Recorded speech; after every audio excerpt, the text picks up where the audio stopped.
வணக்கம். 1008 சாயில் ப்ராஜெக்ட்டை தொடர்ச்சியாக பார்த்துக்கிட்டு இருக்க அனைத்து பெருமக்களுக்கும் நன்றி தெரிவிச்சுக்கிறேன். எல்லா ஆலயத்துக்கும் நான் மண் எடுக்க போகும்போதோ, அந்த ஊர் மக்களும் சரி, அந்த கோவில் சார்ந்தவங்களும் சரி, அதே நேரத்தில தனிப்பட்ட முறையில சில பேர்கள் வந்து என்ன கேட்குறாங்கன்னா, "என்னோட குலசாமி எப்படி நான் பார்க்கறது? என்னோட குலசாமி யாருன்னு எனக்கு தெரியல. எப்படி நான் இது வந்து புரிஞ்சுக்கிறதுன்னு?" சொல்லிட்டு பல பேர் கேட்குறீங்க. பல பேரோட வீடியோஸும் பார்த்துருக்கேன். நான் குலசாமிய பத்தி ரிவீல் பண்ணியிருப்பாங்க. குலசாமி எப்படி கண்டுபிடிக்கணும்னு சொல்லியிருக்காங்க. இது பல மெத்தட்ல இருக்கு. பல விதங்கள் விஷயங்கள் வந்து எடுத்துக்க முடியும். சில விஷயங்கள் எடுத்துக்க முடியாது. அதே நேரத்தில சமீபத்தில ஒருத்தர்கிட்ட நான் வந்து தனிப்பட்ட முறையில இன்டர்வியூ பண்ணும்போது, அவர் என்ன சொன்னார்ன்னா, அவர் வீட்டு பொண்ணுக்கு வந்து அ திருமணம் வந்து தள்ளி போயிட்டே இருந்துச்சு. 30 வயசுக்கு மேற்பட்ட ஆயிருச்சு. மாப்பிள்ளை கிடைக்காம வந்து தத்தளிச்சுக்கிட்டு இருக்காங்க. அப்படி தேடி போகும்போது ஒருத்தர் வந்து அ இந்த ஜோதிடம் பார்க்குறவரு என்ன சொல்லியிருக்காருன்னா, "அவங்க குலசாமி வந்து ரொம்ப கோவமா இருக்கே" அப்படின்னு. அ கொ "எங்களோட குலசாமி யாருன்னு எங்களுக்கு தெரியலையே, எப்படி நாங்க தெரிஞ்சுக்கிறது? ஓ! அந்த குலசாமிய நாங்க கண்டுபிடிக்கணும்னா, அதுக்கு ஒரு 30,000 வெள்ளி ஏற்பாடு செய்யணும். அதே நேரத்தில இன்னொரு 30,000 வெள்ளி எதுக்குன்னு பார்த்தோமா, இந்த பொண்ணோட சாங்கியத்த வந்து கழிச்சிடணும். இப்ப குலசாமிய கண்டுபிடிக்கிறதுக்கு அவங்களோட அடியபிரேடு எத்தன பேரு? 3 பேர் இருந்தாங்க. ஆளுக்கு 10,000, 10,000, 10,000 வெள்ளி குடுத்துறணும். பிறகு இந்த பொண்ணுக்கு வந்து திருமணம் நடக்கணும். அந்த தோஷங்கள், அந்த குலசாமி கோவமா இருக்கிறனால, அது ஒரு தோஷமா ஆயிருச்சு. அந்த தோஷத்த கழிக்கிறதுக்கு ஒரு 30,000 வெள்ளி வேணும். அப்ப மொத்தமா 60,000 வெள்ளி குடுத்தோமா, குலசாமிய கண்டுபிடிச்சு குடுத்துருவேன். இந்த பொண்ணோட தோஷத்தையும் கழிச்சு குடுத்துருவேன்னு சொல்லிர்றாங்க. இத கேட்டோனே, "ஓ! குலசாமி கோவமா இருக்கு. எதனால?" அப்படின்னு கேட்கும்போது, அவரோட தாத்தா, அதாவது இந்த பொண்ணோட தாத்தாவோட தாத்தா, பூட்டன். பூட்டன் வந்து ஏதோ ஒரு ஊர்ல வந்து ஒரு பொண்ண வந்து கல்யாணம் பண்றேன்னு சொல்லி ஏமாத்திட்டாரு. அந்த பொண்ணு வந்து தற்கொலை பண்ணிக்கிச்சு. அந்த பொண்ணு வந்து அந்த ஊர்ல வந்து ஒரு குலசாமியா மாறிருச்சு. அதனால அந்த குலசாமி வழிபாட்டுல இருக்கிற அ சாமியும் வந்து கோவமாயிருச்சு. இப்ப 2 இடத்துல வந்து கோவமா இருக்கு. அந்த கோவத்த தணிக்கணும்னா சில சாங்கியம் செய்யணும். அப்போ இவங்க எந்த குலசாமின்னு தெரியல. அந்த குலசாமிய கண்டுபிடிச்சு குடுக்குறாங்க. இப்படின்னு சொல்லிட்டு காசு வாங்குறாங்க. 60,000 வெள்ளி வரைக்கும் காசு வாங்குறாங்க அப்படின்னு சொல்லிட்டு, இதுக்குண்டான முறைகள் இருக்குன்னு சொல்லும்போது, ரொம்ப வருத்தமா இருக்கு.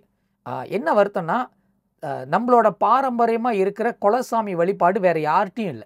நீங்க வந்து மெத்த இனத்தர்கிட்ட, மெத்த மதத்தர்கிட்ட கேட்டு பாருங்க, கிடையாது. அவங்களுக்கு வந்து ஒரே தெய்வம். அந்த தெய்வத்த வழிபட்டுக்கிட்டு இருப்பாங்க. பட் நம்ம குலதெய்வமா இருக்கிறது வந்து நம்மளோட செய்யோன்.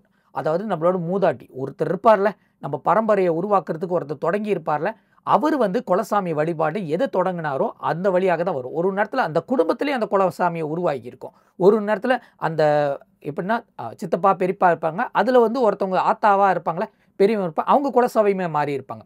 அந்த மாரி மாறுனவங்க தான் இந்த குல வழிபாடு இருப்பாங்க. பொதுவா பார்த்தோமா, ஒரே குல வழிபாடு தான் இருப்பாங்க. இப்போ உதாரணத்துக்கு வெவ்வேறு பேர்ல இருப்பாங்க.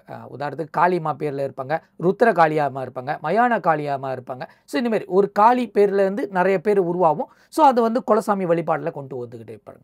ஸோ இந்த குலசாமிய எப்படி கண்டுபிடிக்கிறது? எளிதான முறையில கண்டுபிடிச்சிடலாமா? அப்படின்னு சில பேர் கேட்பாங்க. சில பேர் என்ன சொல்லுவாங்கன்னா, அவங்கவங்க ஜாதகத்திலே எழுதியிருக்கும். இவங்க எந்த குலசாமி வழிபாடுல. ஏன்னா அந்த ஜாதகத்தில கெசெட் பண்ணிரும். அந்த செல், அந்த ஜெனடிக், அந்த ரத்த ஓட்டத்தில வந்து கெசெட் பண்ணியிருக்கும். இவங்க என்ன சாமி, குலசாமி வழிபாடு. ஆனா இந்த மாரி கண்டுபிடிக்கிறவங்க இருக்காங்க கேட்டோமா, ரொம்ப ரொம்ப குறைவு. ரொம்ப ரொம்ப குறைவு. ரொம்ப ரொம்ப அரிது. அவங்கள நீங்க பார்க்கிறதே கஷ்டம்.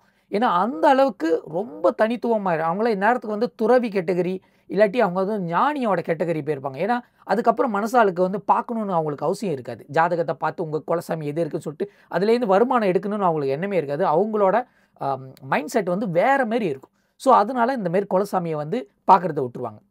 இது வந்து நாடி ஜோதிடம் தாண்டி ஒரு ஜோதிடம் இருக்கும். அது ஈஸியா உங்கள பார்த்தாலே, உங்கள ஜாதகத்த பார்த்தாலே சொல்லுவாங்க, இந்த குல வழிபாடுகாரங்களுக்கு கரெக்ட்டா சொல்லுங்க. கரெக்ட்டா கணிக்கிறவங்க இருக்காங்க. ஆனா, இந்த தொழில்ல அவங்க கிடையாது. அவங்க வியாபாரத்துக்கு செய்றது கிடையாது. அவங்கள பார்க்குறதும் அரிது. அதே நேரத்தில நம்ம ஈஸியா கண்டுபிடிக்கிறதா இருந்தா, நம்ம எந்த குலசாமியை எப்படி எடுத்துக்கிறதுன்னு இருக்குன்னு இருக்கு. ஸோ இத உண்டான நெறைய பதிவுகள் செஞ்சு போடுறேன். ஆ ஃபர்ஸ்ட் வந்து நம்ம குலசாமி யார்ட்டேருந்து வரும்னு பார்த்தோமா, நம்ம அப்பா கிட்டேருந்து தான் மெயினா எடுப்போம். இப்ப நம்ம குடும்பத்தில வந்து அப்பா, அம்மா, அதே நேரத்தில நம்மளுக்கு ஒரு 3 அடிபிராடி இருக்காங்கன்னு வச்சுக்கோமே. இதில அப்பாவோட வழிபாட்டு. அப்பா வந்து அவங்க அப்பாவும், அவங்க அம்மாவும் கொண்டு வர வழிபாட்டு தான் இவங்க கொண்டு வருவாங்க. இப்போ உதாரணத்துக்கு அப்பாவும், அம்மாவும் கொண்டு வர்றது வந்து ஆ பூங்காற்றம்மன் நெனச்சுக்கோமே. பூங்காற்றம்மன் கொண்டு வராங்க. இந்த அப்பா வந்து பூங்காற்றம்மன் தான் வழிபட்டு கொண்டு வருவாரு. இவர திருமணம் பண்ணிக்கிறவங்க வந்து இந்த குலசாமிய தத்தெடுப்பாங்க. ஸோ இந்த தத்தெடுக்கிற விதம் எப்படின்னா, இந்த அம்மா அதாவது கல்யாணம் பண்ணிக்கிறவங்க வந்து அவங்க வீட்ல வந்து மதுரை வீரன தான் குலசாமியா கொண்டுகிட்டு வராங்கன்னு வச்சுக்கோமே. காலகாலமா கொண்டு வராங்க. இவர் திருமணம் பண்ண கையோட இந்த குலசாமி வழிபாட இவங்களும் எடுத்துக்குவாங்க. பூங்காற்றம்மனும் வழிபடலாம், மதுரை வீரனும் வழிபடலாம். ஆனால் மெயினாக யாரை வச்சு வழிபடணும்னா பூங்காற்றம்மன். ஏன்னா அவங்க தான் இந்த குடும்பத்துக்கே மெயினாக இருக்காங்க. மதுரை வீரன் 2வது இடத்துல இருப்பார். சில சமயம் இவர் அப்பா வந்து மதுரை வீரன் வணங்கிட்டு இருக்காரு, இவங்களோட குடும்பம் வந்து பூங்காற்றம்மன்னா இவங்க வழிபாட்டிலேருந்து வரவசி, அப்பாவோட வழிபாட்டிலே வரவசி, அப்பாவோட மதுரை வீரன் தான் முதல் இருப்பார், பூங்காற்றம்மன் 2வது இடத்துல இருப்பாங்க. ஸோ இப்போ வந்து என்னோட குலசாமி வந்து பூங்காற்றம்மன். இப்போ அப்பா வழிபாடு பூங்காற்றம்மன். இது நான் ஒரு உதாரணம் சொல்கிறேன், பூங்காற்றம்மனை வச்சுக்குமே. பூங்காற்றம்மன், என்னோட தம்பியும் பூங்காற்றம்மன், என்னோட தங்கச்சியும் பூங்காற்றம்மன் தான் வழிபாடுறோம். ஆனால் திருமணம் பண்ணி போன பிறகு என்னோட மனைவி உதாரணத்துக்கு அவங்களோட வழிபாட்டில் வந்து காளியம்மாவாக இருந்தாங்கன்னா அவங்க என்னோட பூங்காற்றம்மன் முதல்ல வச்சு 2வது அவங்களோட காளியம்மாவை வைப்பாங்க. அதே நேரத்தில் என் தங்கச்சி திருமணம் பண்ணிட்டு இன்னொரு இடத்துக்கு போகிறாங்க, அவங்களோட வழிபாட்டில் வந்து மதுரை வீரன் இருந்தாருன்னா மதுரை வீரன் வச்சு பூங்காற்றம்மன் 2வது இடத்துல வைப்பாங்க. ஸோ இந்த மாதிரி தான் வழிபாட்டில் வரும். ஸோ அதனால அப்பா அம்மாட்ட கம்பல்சரியாக கேளுங்க, நம்மளோட தாத்தா பாட்டன் செய்யோன் இவங்க வழிபாடுற சாமி எது, இதுவாக இருக்கலாம் அப்படின்னு கிடைக்காதீங்க. எதுவாக இருக்குன்னு நீ கொஞ்சம் அலசி ஆராய்ஞ்சிங்கன்னா கண்டிப்பாக கண்டுபிடிச்சிடலாம். அந்த குலசாமிக்கு அன்னாடிக்கு பூஜை போடணுமா கேட்டோமா, கிடையவே கிடையாது. வருஷத்துக்கு ஒரு வாட்டி பூஜை போடுறவங்க இருக்காங்க, 3 வருஷத்துக்கு ஒரு வாட்டி பூஜை போடுறவங்க இருக்காங்க, 10 வருஷத்துக்கு ஒரு வாட்டி பூஜை போடுறவங்க இருப்பாங்க. ஆனால் குலசாமி வழிபாடு எப்போதும் வருஷத்துக்கு ஒரு முறை தான். உதாரணத்துக்கு என்னோட வழிபாட்டில் வந்து நாங்கள் வந்து வருஷத்துக்கு பொங்கல் அன்னைக்கு வந்து படையல் போட்டு அம்பாளுக்கு செலுத்திடும். ஸோ முடிஞ்ச அளவுக்கு அவங்களுக்கு மரக்கறியாக கொடுத்துரும். ஏன்னா அந்த காலகட்டத்தில் மிருகத்தை பலி கொடுத்து அம்பாளுக்கு வந்து சாப்பிட்றதோ செலுத்துறதோ அதுமாரி கிடையாது.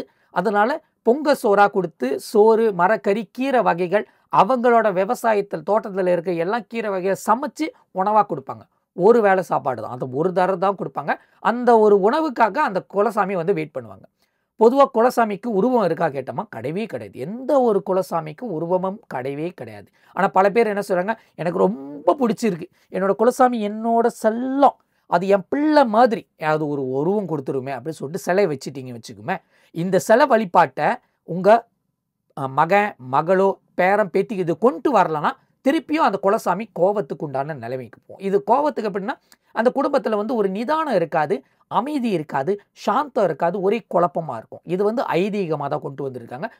பல குடும்பத்தில் இது நடந்துகிட்டு இருக்கு. ஸோ அதனால் முடிஞ்ச அளவு குலசாமிக்கு ஒரு உருவம் கொடுக்காம வழிபாடு இல்லாமல் உருவம் இல்லாமல் ஒரு வழிபாடை கொண்டு வரதான் த பெஸ்ட் திங். ஸோ இது ஒன்று. அதே நேரத்தில் எப்படி கண்டுபிடிக்கிறது, இதுதான் மெயினாக சப்ஜெக்ட். எனக்கு வந்து அப்பாவுக்கும் தெரியும், அப்பாவோட குல வழிபாடும் தெரியல, அம்மாவோட குல வழிபாடும் தெரியல, எனக்கு குழப்பமாக இருக்குது அப்படின்னு கேட்டிங்கன்னா இது வந்து குறி எடுக்கிறது சொல்லுவாங்க. இந்த குறி எடுக்கிறது எப்படின்னா, இந்த குலசாமிக்கெல்லாம் எப்போதும் வந்து அவங்களோட தேதியை காத்துக்கிட்டு இருப்பாங்க. எப்போ அவங்களுக்கு வந்து புரியும், நான் இங்கே இருக்குன்னு அவங்களுக்கு புரியும், கண்டிப்பாக வருவேன், அவங்களுக்கு வந்து குறி எடுத்து சொல்லணும் அப்படி எதிர்பார்ப்பாங்க.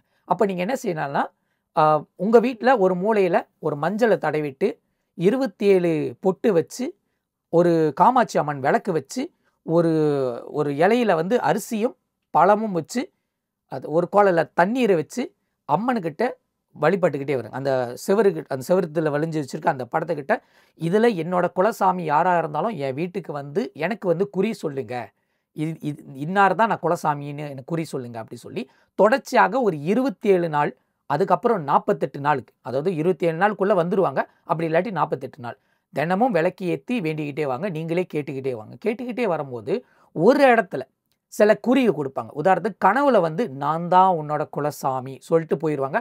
அதுக்கு அந்தாண்ட அந்த விளக்கு ஏற்றுறதா இல்லையான்னு அதுக்கு அடுத்தடுத்து பதிவு சொல்லலாம். பொதுவாக வந்து அதோட அந்த பூஜை முடிஞ்சிருச்சு, உங்கள் குலசாமி கண்டுபிடிச்சிட்டிங்க, அந்த குலசாமி இந்த ஊரில் எங்கே இருக்குன்னு தெரிஞ்சு அந்த குலசாமிக்கு போயிட்டு குடும்பத்தோடு போயிட்டு படையலை போட்டு சந்தோஷத்தோடு வாங்க. ஸோ அவ்வளோதான். 48 நாளுக்குள்ளே கண்டிப்பாக உங்கள் குலசாமி உங்ககிட்ட பேசுவாங்க. ஒன்று குறி கொடுப்பாங்க கனவுல, 2வது உங்கள் வீடு தேடி வந்து இதுதான் உங்கள் குலசாமின்னு சொல்லிட்டு போகிறவங்க கூட இருப்பாங்க. அல்லது நீங்கள் எங்கேயாச்சும் போவீங்க ஆலயத்தில், அந்த பேர் கேட்டுக்கிட்டே இருக்கும். அப்படி உங்களுக்கு குலசாமி கிடைக்கலன்னா, அதாவது செஞ்சும் 48 நாள் உங்களுக்கு கிடைக்கலன்னா கண்டிப்பாக அடுத்தடுத்த பதிவில் உங்களுக்கு வந்து சொல்கிறேன். ஏன்னா இது வந்து ரொம்ப சிம்பிளிஃபை பண்ணி உங்கள்கிட்ட சொல்ல முடியாது, ரொம்ப கிரிட்டிக்கலாக இருக்கும். சில விஷயங்கள் உங்களுக்கு தெரிய நினச்சா எனக்கு டிஎம் பண்ணலாம். உங்களோட குலசாமி உங்கள் கூட தான் இருக்காங்க, நீங்கள் தான் கவனிக்கலை, நீங்கள் தான் அவங்கள பார்க்கல. கண்டிப்பாக அவங்கள பற்றி தெரிஞ்சுக்கிங்க, அவங்களுக்கு ஏற்ற மாரி ஒரு வழிபாடு செய்யுங்க. நன்றி.